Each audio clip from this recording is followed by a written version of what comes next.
Hello, this is Victor. I'm here with a new battle report. This time I'm coming with a Age of Sigmar Battle Report, 1500 points, Stormcast Eternals against Ogors. This is the first game of a small tournament we played in the local shop, and I was playing with my Stormcast Eternals. The first round I play against Ogors. We are playing in a table that is 4 feet by 4 feet, and was a very fun moment. So the battle was decided at 1000, was the tournament was set up at 1500 points. We are playing the rules from the book. The only exception is that we are measuring from base to base, but all the other rules are applied. We apply the alliance rules, and we also apply all the rules from the match games. So let's start with the game. And first, I will go for the list I use for this tournament. I wanted to test the Lord Celestial on Starbake, the Lord Castellan, Lord Relictor, and then I have 3 units of 5 Liberators, 2 units of 5 Judicators, and a unit of Prosecutors with Javelins. This is adding 1480 points, so in the case my opponents are at 1500 points exactly, I will have one of the, how it's called, the triumphs or the benefits that you get for being below in points. My opponent is playing Destruction and mainly Ogres and well, things that have Ogres. So he's playing the Titan, then 2 units of 6 Ogres, Thunder Task Best Riders, 3 Icefall Yetis, and 4 Morfang Pack. So it's we are 2 armies that we don't have a lot of head counts, and this time is one of the times that I will play against an army that the miniatures have more wounds than the Stormcast Eternal. So it's going to be interesting to see how it goes. The scenario that we play in that first round was take and hold. Is the one that you need 5 miniatures around the objective to control, and you have to control both objectives, the one in your battle on your battle deployment, and then the other one on the deployment of the enemy. If you don't control any of the if you don't control both of them, then you have a minor victory by victory points, counting just the points that you killed. This is going to be tough for me and for my opponent because our head count is quite low, and we don't have my army. I realized in that moment that it's not very fast; it's quite stationary. So I don't have a lot of opportunities to go and to capture the enemy objective. On the other side, I don't want to rush against the Ogres because I think I have advantage in the shooting. So let's see how the battle goes. Here we have a little bit of the deployment on the first turn. He have less units than me, so he had the initiative in the first turn and decided to take it. So he just moved ahead, and we are using also the command abilities and all the different alliances abilities that you get for being from destruction. So his unit is moving an additional d6 inches at the beginning of in the hero phase if they are within 6 inches of the boss of the general. Here we have he had deployed in the left the Morfangs. Then in the middle there is the 2 packs of Ogres, and also the Tyrant is in the middle. At this moment is behind the tower, and in the other flank he has the Yetis. So quite wide and is not even stopping to hold his objective. He's just running against me. And I deployed in my left flank the Starbake. In the middle I have the 2 packs, the 2 units of Judicators and 2 units of Liberators. Here we have another picture of my left flank. Here we have the white picture of the battlefield, and then in my right flank, I deployed the Prosecutors and the other unit of Liberators. So I keep the infantry in the middle, and I keep the 2 flying in the flanks. Try to see if I can use the speed of these flank units, but they are not enough. My flyers are not enough to capture the enemy objective. So, and to be fair, I don't want to rush against the Ogres. So in first turn, he just moved ahead, he ran and tried to close the gap against me. So here we have more movement. And yeah, and there we finish. He finished the first turn. Not damage. He did. I don't think he did a lot of damage. He had some shooting, but not a lot. The most dangerous shooting is the one from the third stack. He has on the weapon that the shooting weapon that on 2+ he's doing mortal wounds, and now he's doing 6 mortal wounds on 2+. He failed, so I was lucky in that moment. Here we have again the overall picture. Then we go to the turn 1 for the Stormcast Eternals. And I decide to keep the line. So I know that I have to go for my opponent objective, but I consider that I wanted to have to see if I can have 2 rounds of shooting and soften my enemy before going into close combat. So I use all my shooting abilities against the enemy, and you see that in the middle the unit of 6 ogres now is 4 if I'm not wrong, or I kill I think 1 ogre there, 1 or 2 ogres. And then here in that flank I kill a Yeti with the prosecutors. I keep the prosecutors at 18 inches to not to make easy the assault of the Yetis, but I don't want to run too far that they cannot shoot. And here, as I said, I decide to retreat with the Starbake in this flank and win some time. So I want to see if I can have 2 rounds of shooting. I don't want to expose my Starbake too soon. Here is where I finish my first turn. So I just keep the Liberators as a barrier to try to stop the Ogors and keep the shooting with the Judicators. So with that, we go to the turn 2. I won the initiative, as you can see on the turn 2. So we go with the Stormcast Eternals. Again, I just hold the line. No need to rush against my opponent. But this time my shooting was very, very poor. I did not manage to do too much damage. I scratched some wounds, but I don't know. I think I didn't manage even to kill a single wound. I still keep the Starbake in my backward. I did the Rain of Stars. I did nothing, and I was quite unlucky with the Judicator. So not too much to explain here. As you can see, I just hold the line. I try to protect. To be fair, I was confused. I thought that by holding my objective was enough, but no, you have to hold both objectives if you want the major victory. And here we see they are going to move now, and they are going to start closing the gap against me. This is the other flank, and this time the prosecutors were very unlucky. I didn't manage to do even a wound to the Yetis. So yeah. So they can be charged. They can be charged now by the Yetis.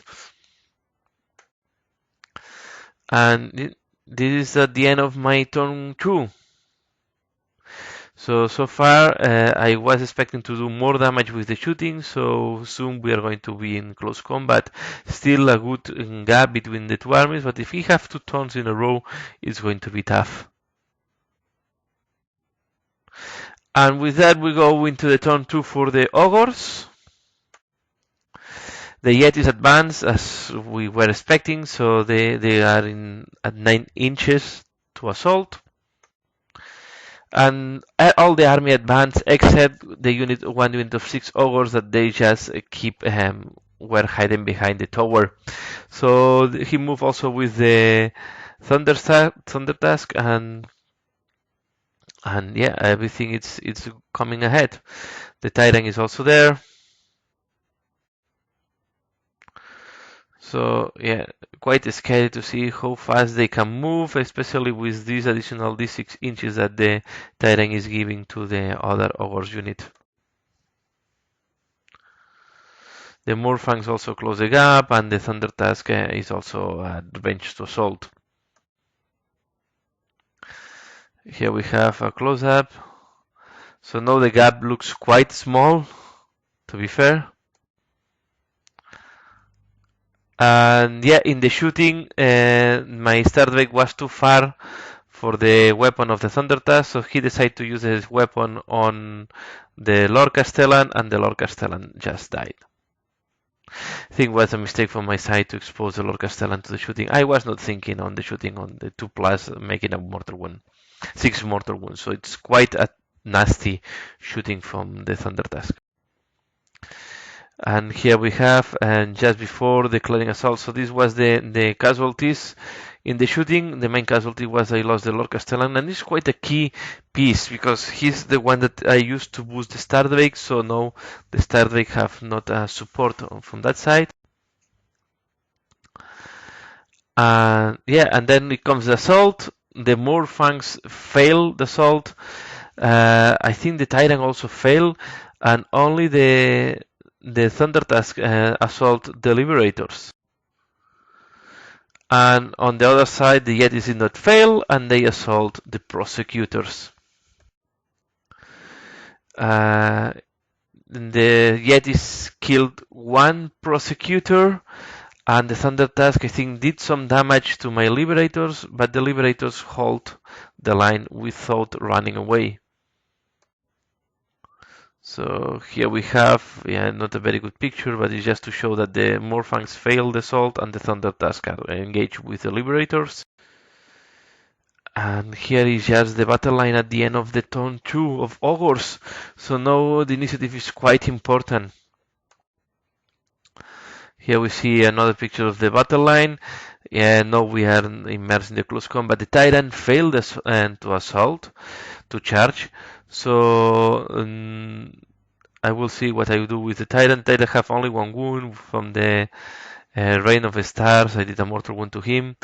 And yeah, that's all. And the Yetis, I think they kill one of the Prosecutors, but the Prosecutors hold the line as well. And we go to turn 3, and I was lucky to have the initiatives. I think I was needing the initiative at this point. So on this turn, I decided to be more aggressive with the Stardrake. This is after the charge, but I just jump with the Stardrake to the front. I keep shooting with the Judicators. With the Judicators, I take some wounds out of the Tyrant. I wanted to eliminate the Tyrant. I want to take this guy out of my way. And then to solve with the Stardrake to finish him. I think I kill another Ogre from the unit of. I don't know if I kill. No, I think I shoot everything to the Tyrant to scratch some wounds. I was quite unlucky with the Judicators in that battle. On the opposite side is not. I decide to run away with the Prosecutors and use the Liberators to engage with the Yetis. This is what I was explaining. As you can see, the Prosecutors just, I ran away with them, and I put the Liberators there. I was hesitating if assaulting or not assaulting the Yetis. At the end, I will decide to assault the Yetis. I am 3 inches from them. And here I also assault with the Stardrake on the Tyrant. I think it was a mistake. I should assault the Thunder Task, but at the end I decided to assault the Tyrant. Here we have another image of the assault. I try to keep the other Liberators to counter attack the Ogres after they are assaulting. And yeah, the Stardrake just killed the Tyrant.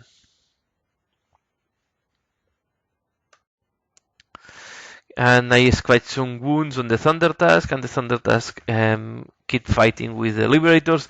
The Liberators are holding the line against the Thunder Task, so they are not dying. They are dying, but with the being in the forest against, they are quite good defenders. They don't do damage, but they are so difficult to kill. Here we have another overview at the end of the combat phase.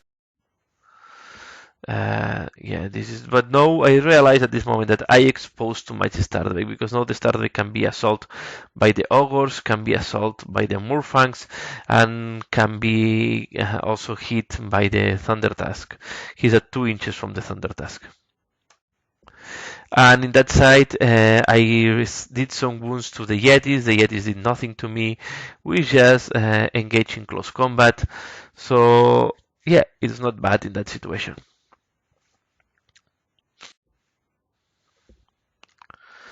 And this is the overall picture before going to the turn 3 for the Ogors. So we go to the turn 3 for the Ogors. And yeah, they start moving to close the gap. The unit of Ogors are trying to solve the flank of the Stardwake, and then the Morphangs also will come. And in the shooting, they scratch some wounds to the Thundertusk is still doing mortal wounds, and he's shooting to my Stardwake. The Morphangs assault, everything assault to the Stardwake, and they really did a lot of wounds to the Stardwake. I think at the with all the shooting and all the close combat went against the Stardwake. So, and at this point, the Stardwake is quite exposed. He did a lot of wounds from the Stardwake. I don't remember exactly, but I think now I have lost 10 wounds or something like that. So the Stardwake is quite exposed. He did some damage. I think I killed some Ogors, but not too much. So it's not an easy situation for the Stardwake. Here we see another overall picture. I think I exposed too much my Stardwake, and now he did the right job. He's putting a lot of points there to kill him. And here we have my rest of the battle lines. On the other side, you see the Liberators keep fighting against the Yetis, and they get stuck there. So I think I keep doing some wounds to the Yetis. The Yetis do nothing to me, and they are stuck there in combat. Here we have this -1 to hit the Yetis and the -1 to hit the Thundertusk. Is quite a tough ability. So yeah, no, I need initiative. If I have the initiative, I will move the Stardwake out of there, and I will try to use the Lord Lictor to give some wounds back to the Stardwake. If I don't win the initiative, the Stardwake is really exposed and can die the next turn. As you can see, I was not lucky in the turn 4, and the Ogors take the initiative. And this is almost, the Stardwake now is in really bad situation. So yeah, the Ogors win the initiative. He keep focusing, attacking everything on the Stardwake. He wants to eliminate the Stardwake from the battlefield. So only some of the attacks of the Thundertusk go to the Liberators. And yeah, not too much movement from my opponent because the units are engaged in combat, except the units of Ogors. He's keeping in reserve 6 Ogors. Yes, he put all the attacks on the Stardwake, started peeling off wounds. In the shooting, he also did wounds on the Stardwake, and at the end, he died.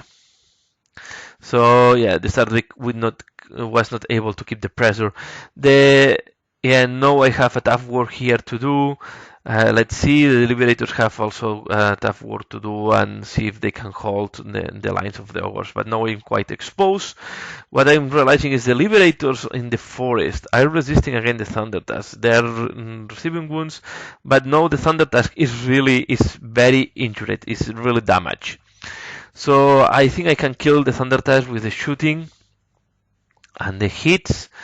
I will use also the Lord Relictor to do some mortal wounds on the Thundertusk, and I will see if I can also do damage on the unit of Ogors. The unit of Ogors, you see, is reduced to 3 Ogors, and at this moment I also kill 1 more the Fang. So with that, we go to the turn 4 for the Stormcast Eternals. As I forgot to mention, but in the previous turn I killed one of the Yetis, but my Liberators in my right flank are still engaged in the Yetis. I think I end up also losing one of the Liberators if I'm not wrong. It's quite a combat that at this moment is not important. The Prosecutors, at least, they can come and help and do some shooting on the Ogors. I decide to move ahead with the Liberators. I also move ahead with the Judicators at this moment. Doesn't matter. I cannot run away from there. If my Liberators are killed, I don't have anything to do there. Then I assault in my combat phase, and I did some damage within the shooting. And the attacks, the shooting really did a lot of damage to him. I killed the Thundertusk. And I did a lot of damage on the Ogors. I did not concentrate too much fire on the on the Morphangs. But I will say that the tandem of the Liberators with the Judicators at the behind worked pretty well, and they did a lot of damage on the Ogors. So without the Thunder Task, no, one of my units of Liberators, it's free to fight the Morphangs. They're in the forest and they keep quite strong.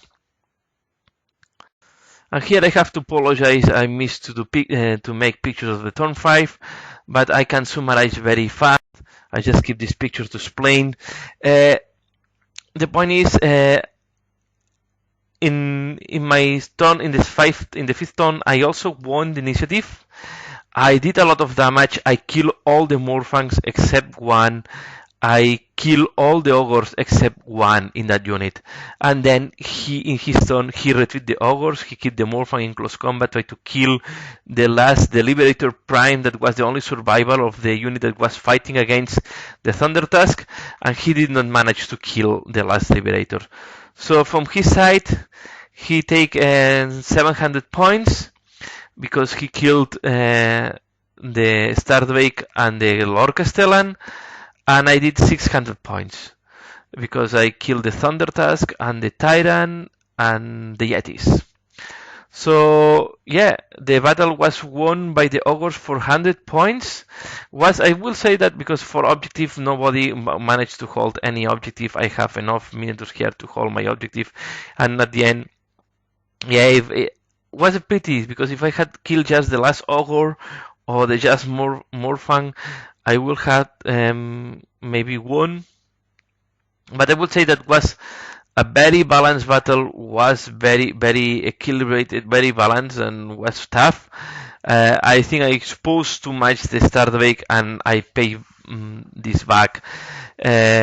Yeah, that's all. What I want to say, the shooting really, the Judicators helped me in the last. They fell in the first 2 turns, but in the last 3 turns they did a lot of damage to my opponent. And that's all. It was a minor victory for the Ogors. I was not unhappy how my army performed, but I realized that I don't have speed, and this can be a problem to hold objective. The Stormcast Eternals don't have a lot of fast units, so I think I will need to put more prosecutors, because you need some fast units to try to hold and to sweep the flanks. The problem is the prosecutors are very weak in close combat, so we have there to see what to do. If I take something from the extremis chamber, then it's too expensive and it's only 2 units. The Stardrake is absorbing a lot of points. Let's see how it's performing in the next battle. So very curious to see how it works. And that's all. So please, you can support this channel just by sharing, liking, and commenting in the description, commenting in the comments below. And you also can support me in Patreon. So all what I get from Patreon and all the support I get for the channel is dedicated to the channel exclusively. And yeah, that's all what I wanted to share in this. So any support is welcome. And that's all for now. As usual, thanks a lot for watching, and see you again later. Bye.